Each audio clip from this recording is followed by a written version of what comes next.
Chapitre 13. La Sainte Messe est le plus grand sacrifice d'action de grâce. Les bienfaits que nous recevons de la main de Dieu sont si nombreux, si grands, que nous ne saurions ni les compter ni les apprécier.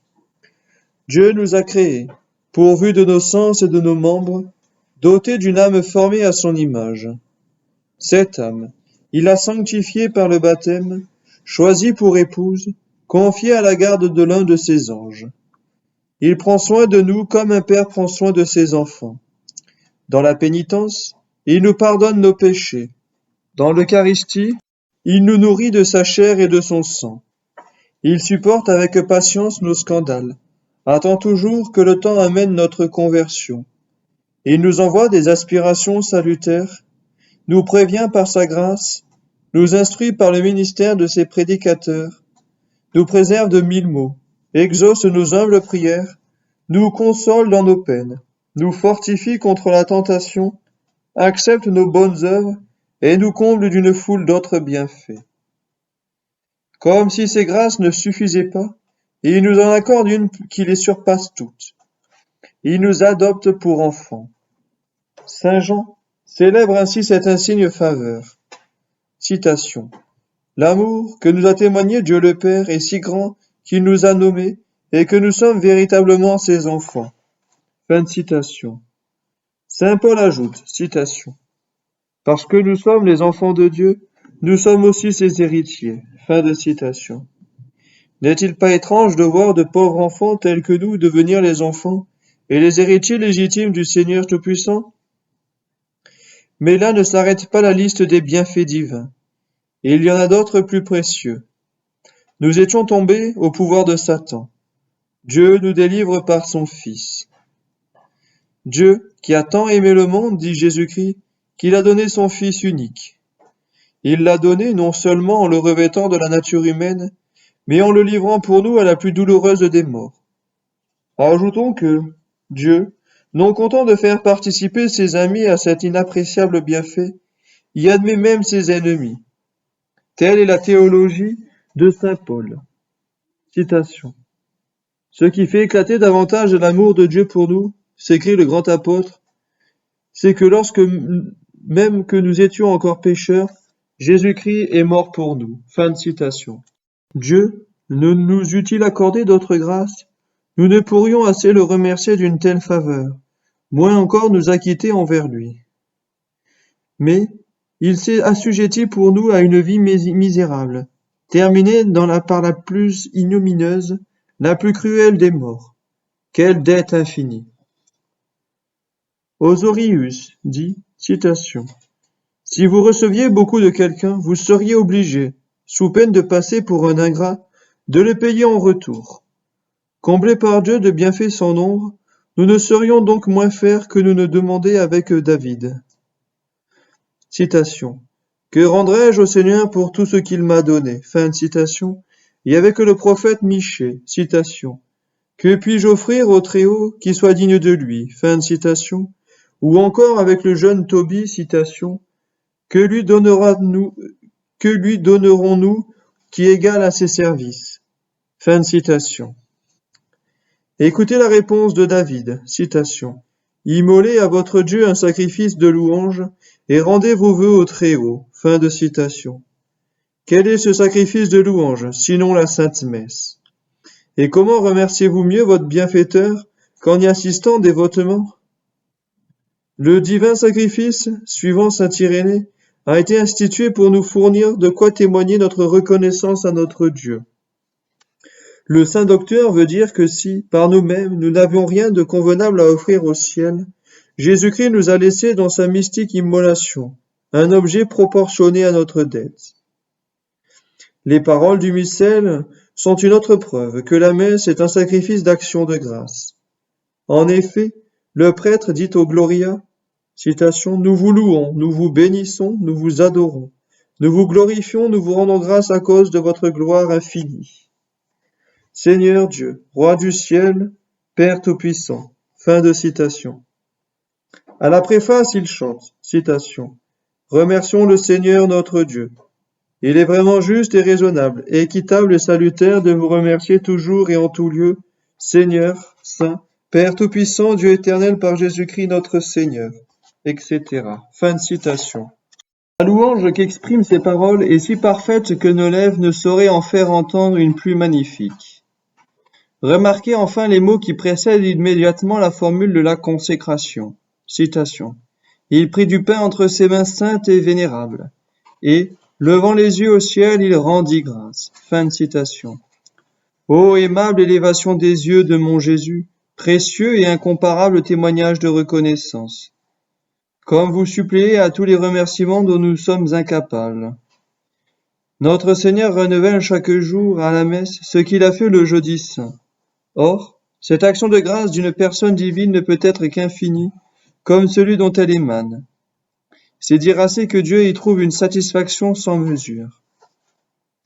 De votre côté, toutes les fois que vous entendez la messe, unissez votre cœur et votre volonté à la volonté et au cœur du Christ. Remerciez Dieu de toutes vos forces, et afin que votre reconnaissance soit plus digne, offrez, à la place de vos sentiments, les sentiments de votre victime. Quelle conséquence admirable! Si, depuis votre enfance jusqu'aujourd'hui, vous aviez sans cesse rendu grâce à Dieu pour tous les bienfaits dont il vous a comblés, vous auriez fait moins que par une seule messe entendue pieusement. Je vais plus loin. Si vous aviez invité toutes les âmes pieuses à se joindre à vous, et si pendant leur vie entière, ces âmes remerciaient Dieu en votre nom, ni leurs sentiments, ni les vôtres n'équivaudraient à la célébration ou à l'audition de cette messe. Que dis-je? La reconnaissance de toute l'armée céleste et elle-même resterait infiniment au-dessous. Voulez-vous connaître la raison de cette impossibilité? Rappelez-vous l'anxione célèbre. L'infini n'a aucune proportion avec le fini, mais il dépasse le fini d'une distance infinie. Ô Dieu, si nous pouvions comprendre quel trésor vous nous avez donné, combien nous nous estimerions heureux. Saint Paul, s'adressant aux Corinthiens, et indirectement à tous les hommes, disait, citation, « Je remercie Dieu pour vous, en tout temps, à cause des grâces que vous avez reçues de Jésus-Christ, car par lui vous êtes devenus riches en toutes choses, et il ne vous manque plus aucun don. » Fin de citation. C'est par la Sainte Messe que nous avons acquis cette fortune immense, car c'est là que nous puissions tous les bienfaits du ciel. Je ne puis mieux conclure ce chapitre que par les paroles du Père Seignéry, citation. Considère, ô pieux chrétiens, combien nous sommes redevables à l'institution de la messe, puisque c'est elle qui nous fournit le moyen de nous acquitter envers Dieu. Au saint sacrifice, le Sauveur devient notre propriété, et nous abandonne ses mérites infinis, afin que nous puissions les offrir nous-mêmes en union avec lui, et payer la dette qui nous accable. Fin de citation. Soyez donc loués, ô bon Jésus, par moi et par toutes les créatures. Je vous offre, et je vous offre aussi à la Sainte Trinité, les louanges et les remerciements que vous recevez aujourd'hui à l'autel, et ceux que vous y recevrez jusqu'à la fin du monde. Je prie les cœurs célestes et les bienheureux de joindre l'expression de leur reconnaissance à la nôtre, de vous exalter, de vous bénir pendant toute l'éternité. Chapitre 14. La Sainte Messe est le sacrifice d'impétration le plus efficace. Sous la loi mosaïque, Dieu n'avait pas seulement ordonné aux Juifs de lui offrir des holocaustes pour le glorifier, il leur avait encore prescrit des sacrifices de paix, dont le but était d'obtenir les biens temporels et d'éloigner les maux. Ces sacrifices de paix ou de prière étaient d'une grande efficacité. Israël recevait par là des bénédictions abondantes et des grâces de préservation non moins précieuses. Nous lisons dans la Sainte Écriture que les Israélites, menacés d'extermination par les Philistins, demandèrent à Samuel de prier pour eux. Celui-ci immola un agneau et implora le secours du Seigneur. Aussitôt la frayeur s'empara de l'ennemi, qui prit la fuite et fut défait. Lorsque Dieu frappa ce même peuple hébreu de la peste, David offrit un sacrifice de paix, et le fléau disparut. Les livres saints nous fournissent 1000 autres exemples de prières exaucées en vertu des sacrifices. Or, si Dieu a donné aux Juifs endurcis un moyen si puissant, Comment douter que les chrétiens n'aient reçu un plus puissant encore, pour obtenir les biens spirituels et temporels, pour échapper aux calamités de ce monde et de l'autre. Dieu, qui s'est montré si généreux envers ceux qui lui offraient un agneau, pourrait-il nous refuser quelque chose, lorsque nous lui offrons sur l'autel l'agneau céleste, la victime sans tache immolée pour nous? De fait, l'Église est bien mieux traitée que la synagogue. Dans l'ancienne loi, à cause de leurs imperfections, les sacrifices étaient multiples et chacun d'eux se célébrait avec un rite particulier, tandis que l'Église, qui n'en a qu'un seul, l'offre en toutes circonstances et obtient, malgré sa pauvreté apparente, plus de grâce que n'en obtiendraient les Juifs avec toutes leurs ressources. Le Concile de Trente nous enseigne que l'on peut offrir la Sainte Messe à différentes intentions. Citation. Si quelqu'un dit que le sacrifice de la messe n'est qu'un sacrifice de louange ou d'action de grâce, ou une simple représentation du sacrifice accompli sur la croix, et non un sacrifice de propitiation, ou s'il dit encore qu'il ne sert qu'à celui qui communie, et ne peut être offert pour les vivants et les morts, pour les péchés, pour les peines, pour les satisfactions et les autres nécessités, qu'il soit anathème. Fin de citation du Concile. Ces paroles sont un article de foi. Il est donc indubitable que la messe peut être dite à bien des fins, et que par elle nous obtenons 1000 faveurs différentes.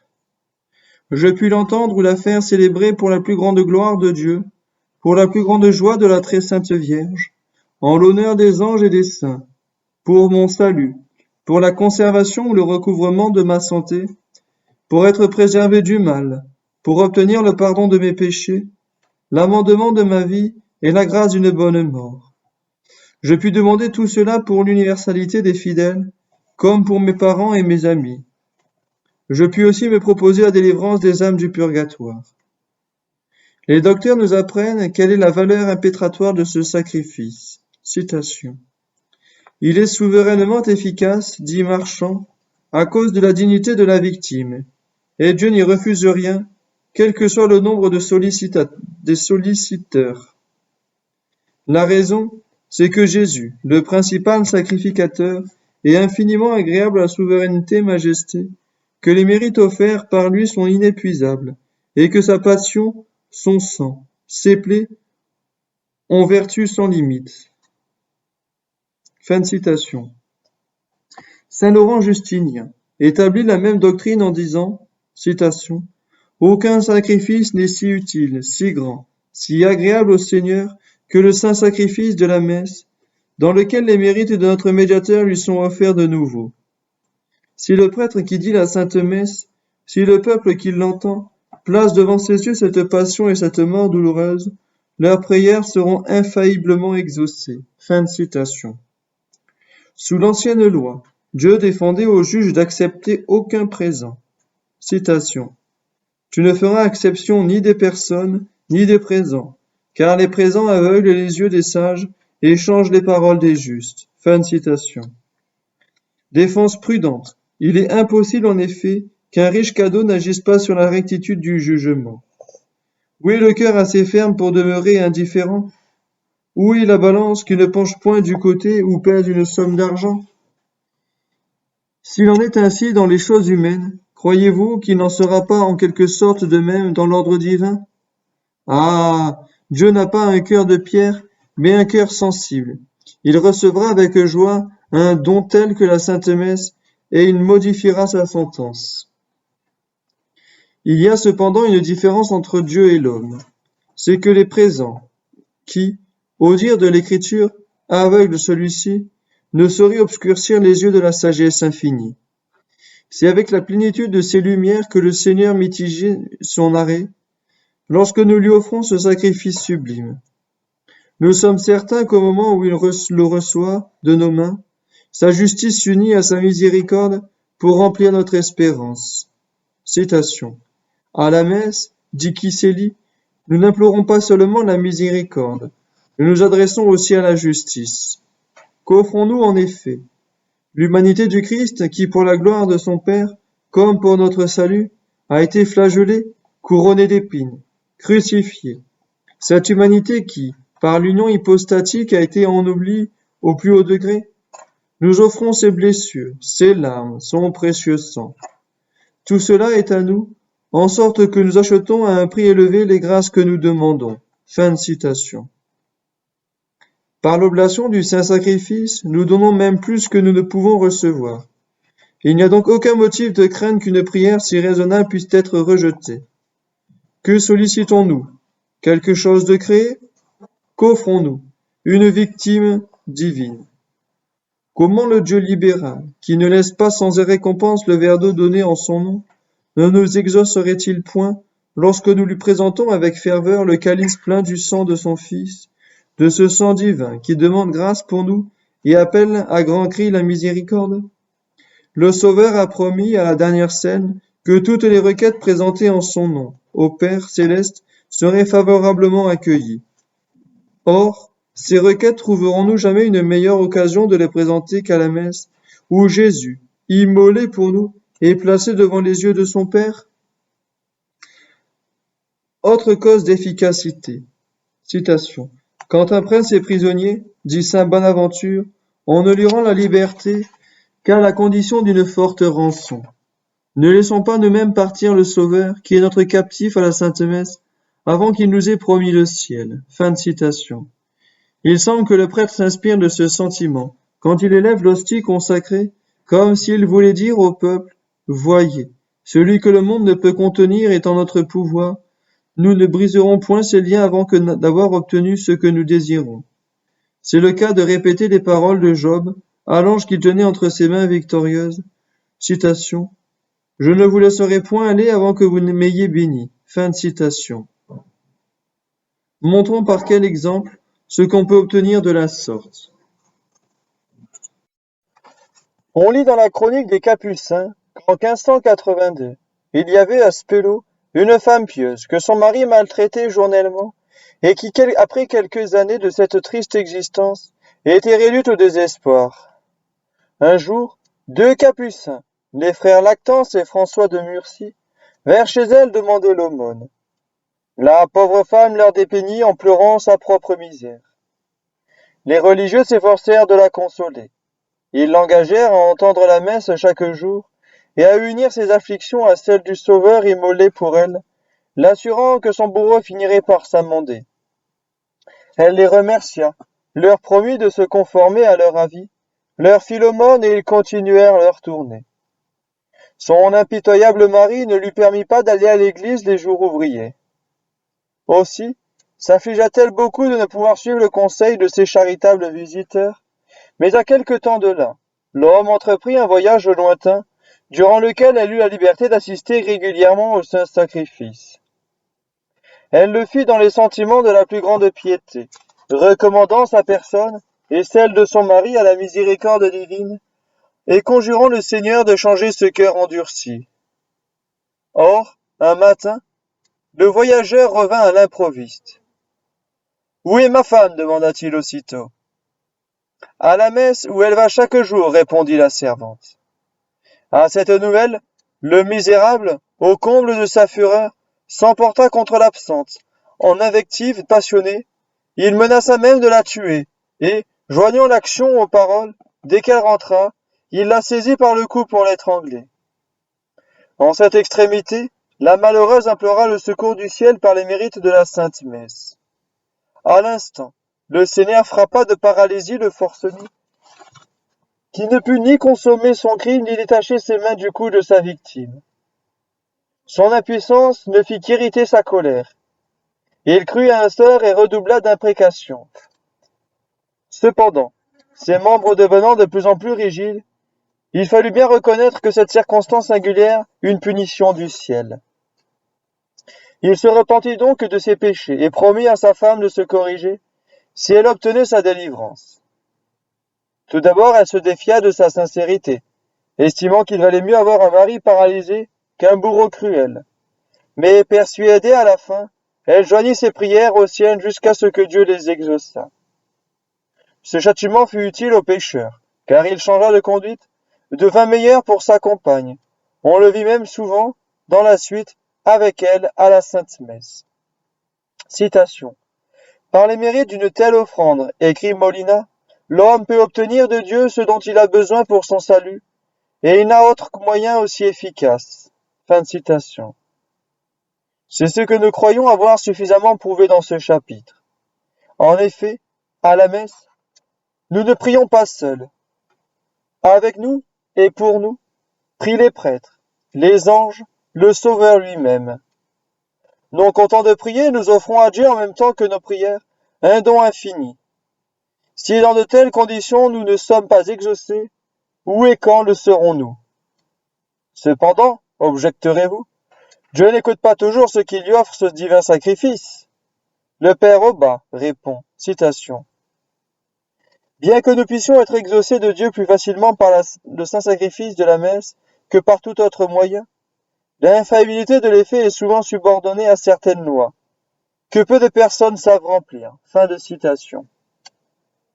Le cardinal Bona s'explique plus clairement. Citation. Il est de l'essence de la prière, dit-il, de laisser libre celui que l'on prie d'accorder ou de refuser. Nous énonçons qu'il est vrai, un motif capable de toucher Dieu, mais Dieu n'est pas obligé de nous écouter. La messe serait-elle pour cela privée d'effet? Assurément non. Si nous ne recevons pas ce que nous demandons, nous recevons en compensation d'autres avantages plus utiles. Fin de citation. D'ailleurs, c'est une erreur de s'imaginer que l'on peut compter sur une grâce dès qu'on l'a sollicité une fois. À la messe, comme partout, la persévérance est nécessaire. Sainte Gertrude demandait un jour au Sauveur, citation, « D'où vient que ma prière est si rarement efficace ?» Jésus lui répondit, « Si je ne t'écoute pas toujours selon tes désirs, moi qui suis la sagesse, c'est que j'ai toujours ton bien en vue. Aveuglé comme tu l'es par la faiblesse humaine, tu ne peux discerner le bien véritable. » Fin de citation. Comme si notre Seigneur avait dit, « Parce que tu ne sais pas ce qui est le plus utile à toi et aux autres, je te refuse parfois ce que tu demandes, pour t'accorder à la place ce que juge meilleur pour ton salut et celui de ton prochain. » Une autre fois, la même sainte demandait au Sauveur, « À quoi bon prier pour mes amis, s'ils n'en reçoivent aucun avantage ?» Jésus lui répondit, citation, « Ne t'étonne pas de ne point voir les effets de ta prière, puisque je les ordonne après une sagesse impénétrable. Cependant, sois assuré que plus on priera pour une personne, plus cette personne sera heureuse, car aucune prière sincère ne restera sans fruit, et le chemin de ma grâce est un chemin caché. » Fin de citation. Réponse consolante. S'il est vrai, en effet, comme le Sauveur l'affirme, qu'aucune prière fervente n'est stérile, à plus forte raison la messe, qui est la meilleure de toutes, ne le serait-elle pas. Mais remarquez l'expression de Jésus-Christ. Citation. Aucune prière sincère. Fin de citation. La prière sincère est celle qui est accompagnée de confiance. Celui qui prie sans confiance recevra peu ou rien, comme nous le voyons dans l'exemple suivant. Furius rapporte que dans les environs du château de Cocule, il tomba une immense quantité de sauterelles qui causèrent de grands dommages aux récoltes et aux arbres. Le peuple se rendit en toute hâte auprès du saint abbé Séverin et le supplia d'intercéder auprès de Dieu pour obtenir la cessation du fléau. Le moine compatissant rassemble les gens dans l'église et les exhorte à la prière par un sermon qui termine ainsi. Ne connaissant pas de moyen plus sûr que le saint sacrifice, je vais l'offrir à votre intention. Offrez-le vous-même avec moi et mettez-y votre confiance. Le peuple se rendit à son avis, à l'exception d'un seul individu qui dit aux autres, « Pauvres insensés, quand vous entendriez toutes les messes du monde, cela ne se ferait point partir une sauterelle. » À ces mots, il quitte l'assemblée pour aller reprendre son travail, laissant les autres dans l'église, unis pieusement au prêtre et suppliant Dieu de les délivrer. La messe achevée, on se hâte de retourner au champ. Oh miracle! Toutes les sauterelles s'étaient envolées. L'incrédule, au comble de la surprise en les voyant parcourir les airs, reconnut sa faute tout en ignorant quelles avaient être la punition. Il ne tarda pas à l'apprendre. Pendant que ses fidèles chrétiens remerciaient Dieu, le nuage dévastateur s'était abattu sur son champ. Envisageant alors d'un cœur désolé la misère prochaine, Il invoqua le ciel, mais le ciel resta sourd à ses vœux.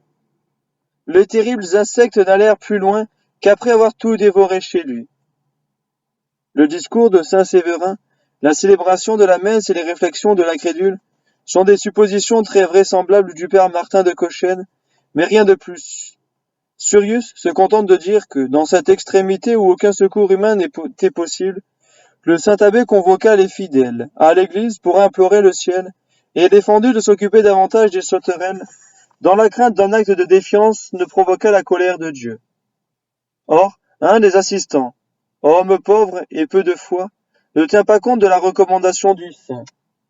Quittant l'église, il se rendit à son champ pour éloigner le nuage dévastateur et ne revint que le soir rejoindre l'assemblée.